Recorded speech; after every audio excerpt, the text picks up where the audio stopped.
Hello and welcome back दोस्तों। एक बार फिर से स्वागत है आप सभी का आपके अपने प्यारे चैनल सक्सेस नॉलेज पर। सबसे पहले दोस्तों मैं आपको एक इन्फॉर्मेशन देना चाहता हूं। बच्चों देखिए, आपकी जो क्लास थी ये डेली 7 AM पर, जैसे कि 7 AM और 7 PM दो टू टाइम होती थी। 7 AM पर भी होती थी और 7 PM पर भी होती थी, ठीक है। तो देखिए, सुबह वाली क्लास तो मैं 7 AM पे ही दे रहा हूँ। क्या है ना, मेरे को 4 तारीख तक, किस तारीख तक, 4 नवंबर को मेरे को थोड़ा सा घर पे काम है ना, इसलिए आपकी क्लासेस तो होगी बट टाइम पर नहीं होगी। मैं अभी से बता देता हूँ, क्लासेस होगी 100% होगी, बट टाइम पे नहीं होगी। होगी टाइम पे भी होगी, लेकिन मैं कोशिश करता हूँ ना कि टाइम पे हो, बट टाइम पे नहीं हो पाती। इसीलिए आप क्या करिए, चैनल को सब्सक्राइब कर लीजिए, ठीक है। और बेल नोटिफिकेशन को ना ऑन कर लीजिए। दूसरी बात, एक ग्रुप है व्हाट्सअप का, उस पर ऐड हो जाइए, टेलीग्राम पे ऐड हो जाइए, वहाँ पे आपको क्लास का नोटिफिकेशन दे दिया जाएगा। 1-2 दिन की बात है बेटा, एडजस्ट करो, इसके बाद आपकी जो क्लास है वो रेगुलर टाइम पे हो जाएगी। तो आज की जो क्लास है, 12th फिजिक्स चैप्टर 4 में गतिमान आवेश तथा चुंबकीय क्षेत्र। बहुत सारे बच्चे व्हाट्सएप पे पूछते हैं, सर क्लास का टाइम चेंज हो गया क्या? कुछ चेंज नहीं हुआ, क्लास का टाइम कभी चेंज नहीं होगा। बस बट बात ये है बेटा कि थोड़ा सा भी काम है, इसलिए लेट हो जाता हूँ। कहो तो क्लास का टाइम चेंज कर दिया जाएगा। जरा कमेंट करके बताना कि अगर इस टाइम को आपका 8 बजे कर दिया जाए तो चलेगा।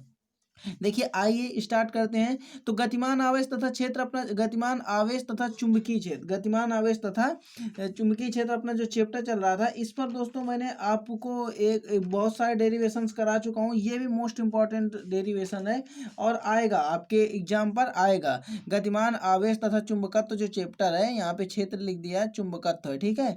तो गतिमान आवेश तथा चुंबकत्व का जो चैप्टर है, एक में प्रकाश की चल रहा है, इसमें ये चल रहा है। तो ये डेरिवेशन भी इंपॉर्टेंट है। इसके न्यूमेरिकल्स आते हैं ना कि डेरिवेशन। ये क्या आते हैं? न्यूमेरिकल आते हैं इसके, ना कि डेरिवेशन आता है। मैं पहले बता देता हूँ क्लियरली क्या आता है क्या नहीं आता। देखिए, सबसे पहली बात है, किसी वृत्ताकार धारावाहिक कुंडली के केंद्र पर उत्पन्न चुंबकीय क्षेत्र।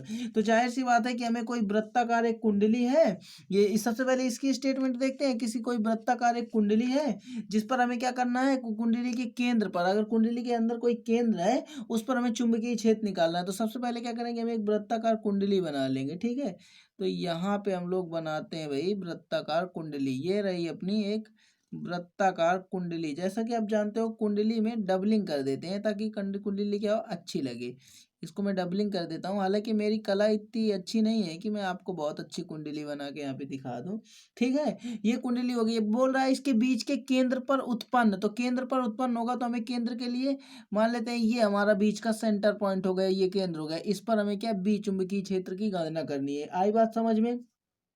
अब बात आती है, तो इस पे ना, इस रोटेट पे जो क्लॉक वाइज जो आपकी समय की सुई बताती है घड़ी, उस पे आई वैद्युत धारा प्रवाहित हो रही है, ठीक है। मान लेते हैं कि ये ओ बिंदु से इस बिंदु से इस बिंदु को मान लेते हैं ओ, इसी पर हमें चुंबकीय क्षेत्र निकालना है। इससे मान लेते हैं ए दूरी पर, कितनी दूरी पर, ए दूरी पर एक छोटा सा कट पॉइंट लगाया गया है। यहाँ से ए दूरी होगी, कुछ ना कुछ दूरी होगी, रेडियस।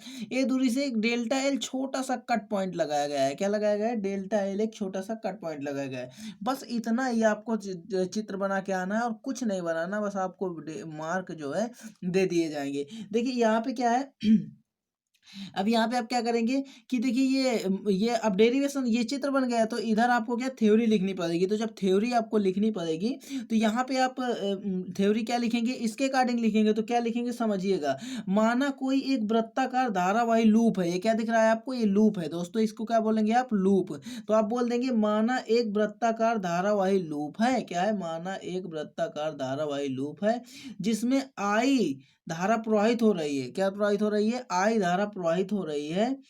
अब वृत्ताकार कुंडली की त्रिज्या, वृत्ताकार कुंडली की त्रिज्या ए है। क्या है? वृत्ताकार कुंडली की त्रिज्या कितनी है?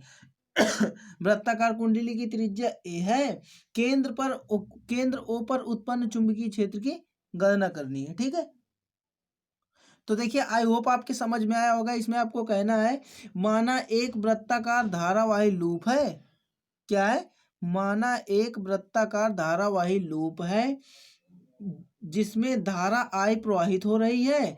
बिंदु O से A मीटर की दूरी पर एक डेल्टा L पॉइंट काटा गया है तथा तथा इस पे हमको क्या करना है, बी पर चुंबकीय क्षेत्र की गणना करनी है। बस सिंपल सा इतनी थ्योरी लिख देना है। आता है दोस्तों, इसको आपको ये याद रखना पड़ेगा कि ये बायो सेवर्ट के नियम से निकलता है। किससे? जितने भी डेरिवेशन है लगभग अब बायो सेवर्ट के नियम से निकलेंगे। तो बायो सेवर्ट के नियम से, ठीक है। बायो-सेवर्ट के नियम, तो बायो-सेवर्ट का नियम क्या है, delta B equal to mu naught upon 4 pi I delta L, ये मैंने पढ़ाया था आपको, I delta L sine theta upon में आर स्क्वायर होता है। तो इस आर स्क्वायर की जगह में हमारी त्रिज्या क्या है, ए, तो हम लोग यहाँ पे कर लेंगे ए स्क्वायर। ठीक है, आई बात समझ में, जिसके समझ में ना आई हो ना वो कमेंट करके बताना। अब देखिए हमको इसमें छोटा सा एक क्या छोटा सा दिमाग लगाना होता है, बस हमारा जो डेरिवेशन होता है वो कंप्लीट हो जाता है। बहुत सारे बच्चों के ये डेरिवेशन समझ में शायद ना आए, क्योंकि मैं जो ना थोड़ा स्पीड में हूँ, तो मैं आपको अच्छे से बाद में समझाऊंगा, ऐसा नहीं है। तो देखिए मैं आपको एक बात जानकारी दे देना चाहता हूँ कि बी इक्वल टू, आपको फार्मूला हमेशा याद रखना है, बी इक्वल टू याद रखना है डेल्टा एल इंटू में डेल्टा वो सॉरी इंटीग्रेशन डेल्टा बी होता है। बी इक्वल टू क्या होता है, इंटीग्रेशन डेल्टा बी, ये याद रखना है आपको, बस इसी से कैलकुलेशन आपको कर लेनी। तो डेल्टा बी की वैल्यू क्या है, mu naught upon 4 pi I delta L sine theta upon में ए स्क्वायर, ये दी गई ये वैल्यू आपको।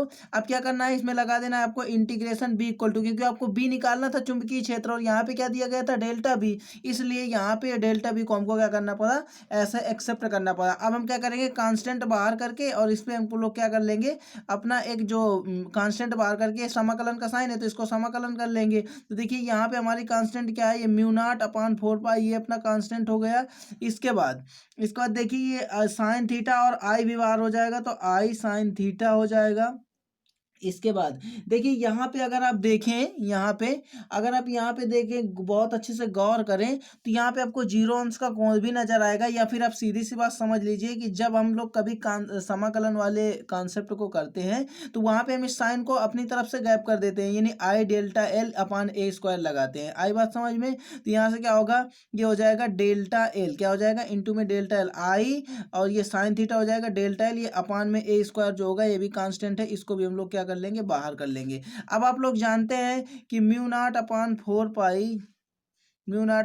पाई आई साइन थीटा अपान में ए स्क्वायर, और देखिए ये डेल्टा एल है ना जो इंटीग्रेशन के अंदर, इसका मान होगा 2 पाई ए, क्या होगा 2 पाई ए से ए क्या हो जाएगा अपना खत्म हो जाएगा, और हमारे पास बी इक्वल टू निकल के आ जाएगा, बी बराबर म्यू नॉट अपान में, देखिए इस साइन को आप यहीं से गैप कर सकते हैं या यहाँ से गैप कर दीजिए, mu naught upon 4 pi into आई अपान में ए।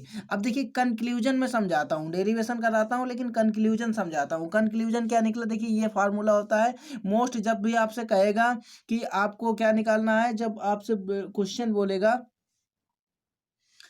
जब आपसे क्वेश्चन बोलेगा कि धारावाही लूप के कारण, किसके कारण, धारावाही लूप के कारण, अब आप बोलेंगे कि ये तो डेरिवेशन मतलब कि ये mu naught upon 4 pi into आई अपान ए, ये अनंत लंबाई की सीधेदार का होता है, नहीं होता, क्योंकि ये 2 पाई हमने अभी छोड़ दिया है। बहुत सारे बच्चे लाइव में, मैं सोच रहा था कोई कमेंट करे, लेकिन किसी ने ये कमेंट नहीं किया कि आपने गलत कर दिया। अरे यार देखो ना, अच्छे से पढ़ो ना, मेहनत करो, आप लोग तो बस बने रहते हो, हाजिरी पूरी करते हो। देखो ना कैलकुलेशन ही तो हो रही है, देखिए 2 पाई यार था, तो मैंने ए से काटा, तो 2 पाई कहाँ चला जाएगा, इसके मल्टीपल में आएगा ना, यानी कि 2 पाई से 2 पाई, ये पाई से पाई कटेगा, दो दूनी के 4 बचेगा ना।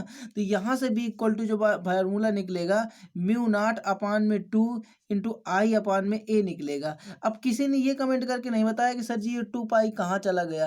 अरे थोड़ा कंसंट्रेट होके वीडियो को देखा करिए ना, आप लोग तो बस ऐसे ही देखते रहते हो। तो देखिए मैं एक बार समझा देता हूँ, जैसे कि क्वेश्चन बोलेगा किसी वृत्ताकार धारावाही कुंडली के केंद्र पर उत्पन्न चुंबकीय क्षेत्र, तो आपको एक कुंडली बनानी है। कुंडली बनाने के बाद उसमें चुंबकीय क्षेत्र बी दौड़ा देना है, इसमें हमें केंद्र पर निकालना है, इसलिए हमें केंद्र बना देना है। आप जानते हैं इसकी दूरी कुछ ना कुछ रखनी पड़ेगी। इस पे हमें जो थ्योरी लिखनी है लिख देनी है, माना कोई एक लूप, वृत्ताकार लूप है, जिसके केंद्र पर हमें, या फिर लिख देंगे जिसके केंद्र ओ से ए मीटर की दूरी पर एक डेल्टा एल छोटा भाग काटा गया है, मेन केंद्र से बी बिंदु पर, किससे, केंद्र से बी बिंदु पर हमें जो है क्या, चुंबकीय क्षेत्र की गणना करनी है। अतः बायो-सेवर्ट के नियम से, बायो-सेवर्ट के नियम का फार्मूला रखेंगे। बस आपको छोटी सी बात ये याद रखना है, इस डेरिवेशन में दो चीजें याद रखना है कि ये डेरिवेशन बायो-सेवर्ट के नियम से होता है और इस कंडीशन से होता है, ठीक है।